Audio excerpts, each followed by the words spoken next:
ಭಾರತ ದೇಶದಲ್ಲಿ ಎಲ್ಲ ಜನರಿಗೂ ದಸರೆಯ ಹಬ್ಬದ ಎಲ್ಲ ಭಕ್ತಾದಿಗಳಿಗೂ ದಸರಾ ಹಬ್ಬದ ಶುಭಾಶಯಗಳು.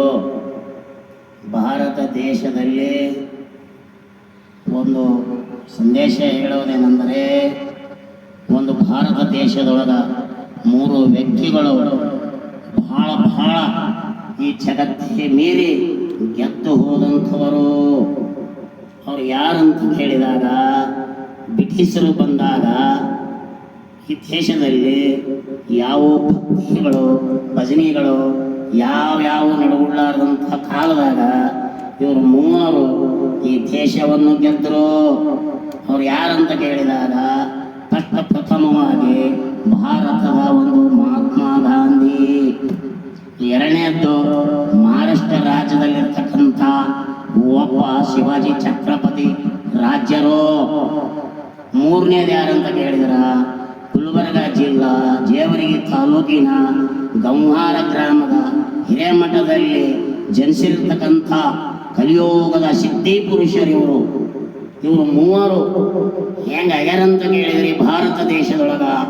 ಯಾಕೆ ಹೇಳ್ತೀನಿ ಅಂತ ಕೇಳಿದ್ರೆ, ಕಾಲದೊಳಗ ಯಾವ್ಯಾವ ನಡುಗುಡ್ತಿದ್ದಿಲ್ಲ, ಅವರಿಗೆ ಹಿಂದಕ್ಕೆ ಸರಿಸಿ ಈ ದೇಶವನ್ನು ಕೂಡಿರ್ತಕ್ಕಂಥ 3 ಬೆನ್ನು ಹತ್ತಿದ್ರು. ಒಬ್ಬ ವಿಶ್ವಾರಾಧ್ಯರು ಸಿದ್ಧಿ ಯೋಗವನ್ನು ಮಾಡಬೇಕು, ಭಕ್ತ ಭಂಡಾರಿಯನ್ನು ಜಗತ್ತಿಗೆ ಉಳಿಸಬೇಕಂತ ಬೆನ್ನು ಹತ್ತಿದ್ರು. ಒಬ್ಬ ಛತ್ರಪತಿ ಶಿವಾಜಿಯವರು ಈ ಭಾರತ ದೇಶದಲ್ಲಿ ವಿಜಯದಶಮಿಯನ್ನು ಬಹು ಅಲಂಕಾರದಿಂದ ಭಾರತವನ್ನು ನಾವು ಮಾಡಬೇಕಂತೇಳಿ ಅದಕ್ಕೆ ಸಹಕಾರ ಕೊಟ್ಟರು. ಹಾಗೂ ಭಾರತವನ್ನು ನಮ್ಮ ದೇಶ ನಮ್ಮಲ್ಲಿ ಕೈ ತಗೋಬೇಕಂತ ಮಹಾತ್ಮ ಗಾಂಧಿಯವರ ಬೆನ್ನ ಹತ್ತಿದ್ರು.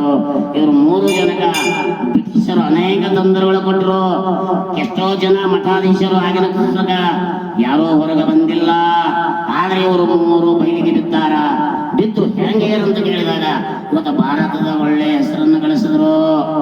ಹೆಂಗ್ ಗಳಿಸಿದ್ರು ಅಂತ ಕೇಳಿದ, ಭಾರತ ಮಹಾತ್ಮ ಗಾಂಧಿ ಪ್ರತಿಯೊಬ್ಬರ ಜೇಬಿನಲ್ಲಿ ಇರ್ತಾನ, ಪ್ರತಿಯೊಬ್ಬರ ಮನೆಯೊಳಗಿರ್ತಾನ, ನೋಟಿನ ಮ್ಯಾಲ ಸಿಕ್ಕ ಹೊಡೆದ ಕುಂತು ಬಿಟ್ಟ. ಇನ್ನು ಶಿವಾಜಿ ಛತ್ರಪತಿ ಮಹಾರಾಜರು ದೇಶವನ್ನು ದಸರಾದ ಒಳಗ ಎಷ್ಟು ವೈಭವ ಆಗಿತ್ತು ಅಂತ ಕೇಳಿದಾಗ, ಯಾಕಾಯ್ತು ಅಂತ ಕೇಳಿದಾಗ, ಬ್ರಿಟಿಷರು ಬೆನ್ನು ಹತ್ತಿದ ಎದೆ ಹೊಡೆದು ಓಡಿ ಹೋಗುವಳಿಗೆ ಶ್ರೀಶೈಲ ಬ್ರಹ್ಮರಂಭ, ಏ ಮಗ ಎದೆ ಹೊಡಿಬೇಡ, ಈ ಕಡಗವನ್ನು ತಗೊಂಡು ಯುದ್ಧ ಮಾಡುವ ಹಿಂದಿಟ್ಟಿನಂತ ಆಶೀರ್ವಾದ ಮಾಡಿದಳು ಬ್ರಹ್ಮರಂಭ ದೇವಿ. ಇನ್ನು 3ನೇದು ನೋಡ್ರಿ ಹೆಂಗದ, ನಿಮ್ಮ ಭಾಗದ ಕರ್ನಾಟಕ ರಾಜ್ಯದಲ್ಲಿ ಗಣಪಂಡಿತ ಆಗಿರ್ತಕ್ಕಂಥ ವಿಶ್ವಾರಾಧ್ಯರು ಸಿದ್ಧಿ ಪುರುಷರು, ಹೆಂಡ್ರು ಮಕ್ಕಳು ಮಮಕಾರ ಯಾವೂ ಅಲ್ಲರೇ ಮನೆಯನ್ನು ತೊರೆದು ದೇಶ ಸೆಳೆಯಕ ಸಿದ್ಧಿಯನ್ನು ಮಾಡಿ ಎಲ್ಲಾ ಶರಣರಿಗೆ ಬಯಲೊಳಗೆ ಬಯಲ ಮಾಡಿಬಿಟ್ಟಂತ ಸಿದ್ಧಿ ಪುರುಷ ವಿಶ್ವಾರಾಧ್ಯರು. ಈ ಮಾತು ಯಾಕೆ ಹೇಳ್ತೀನಿ ಅಂತ ಕೇಳಿದಾಗ, ಈ ಸತ್ಯ ರನ್ನಿಂಗ್ದಾಗ ನಮ್ಮ ಸ್ವಾತಂತ್ರ್ಯ ಸಿಕ್ಕ ಮೇಲ ಎಷ್ಟೋ ದೇಶದೊಳಗ ಅನೇಕ ಗುಡಿ ಗುಂಡಾರಗಳವ, ಮಠ ಮಂದಿರಗಳವ. ಇವತ್ತು ಹೆಂಗದ ಅಂತ ಕೇಳಿದ್ರ, ಒಟ್ಟರಿಗಿನ್ನ ನೀರು ನಿಂತು 3 ಮಾತ್ರ ಹಬ್ಬೆ ತುಮಕೂರದೊಳಗ. ಇವತ್ತ ದಸರಾ ದರಬಾರ ಹೆಂಗ ನಡೀತದಂತ ಕೇಳಿದಾಗ, ದಿನನಿತ್ಯ 10,000 ಜನಸಂಖ್ಯೆ. ಬಗಳಾಂಬೆ ತಾಯಿ ಅದರ ಕುಂತು ಆ ತಾಯಿಯ ಸೇವೆಯನ್ನು ಮಾಡ್ತಾರ. ಇದು ಸಾಮಾನ್ಯದಲ್ಲ, ಅಂದು ಕಾಪಾಡ್ಕೊಂಡು ಬಂದಿದೆ ಹಿಂದಿದ್ದನಿಗೂ ನಡೆದ ಸಿದ್ಧಿಗಳು. ಇವತ್ತ ಕರ್ನಾಟಕ ರಾಜ್ಯದಲ್ಲಿ ಹಬ್ಬೆ ತುಮಕೂರಿನ ಡಾಕ್ಟರ್ ಗಂಗಾಧರ ಸ್ವಾಮಿಗಳು ನಮ್ಮ ಕರ್ನಾಟಕ ರಾಜ್ಯಕ್ಕೆ ಅಟ್ಟ ಮೀಸಲಾಗಿಲ್ಲ, 3 ರಾಜ್ಯವನ್ನು ಗೆದ್ದಾರ ಅವರು. ಮಹಾರಾಷ್ಟ್ರ, ಕರ್ನಾಟಕ, ಆಂಧ್ರ. ಇನ್ನು ಬರಬರ್ತ ಎಷ್ಟು ಗೆದ್ದಿದ್ದಾರೋ ಗೊತ್ತಿಲ್ಲ. ಆ ಮಠದ ಹೆಂಗದಂತ ಕೇಳಿದ ಸಂಪ್ರದಾಯ ಬಂದು ವಿಶ್ವಾರಾಧ್ಯ ಅಂತ ಕೂಗಿದ್ರು ಸಾಕು, ಆ ಗಂಗಾಧರ ಮುತ್ತನ ಕಿವಿಗೆ ಕೇಳುತ್ತದ, ನಿಮ್ಮೆಲ್ಲರಿಗೂ ಒಳ್ಳೇದು ಮಾಡ್ತಾನ. ದೇಶವನ್ನು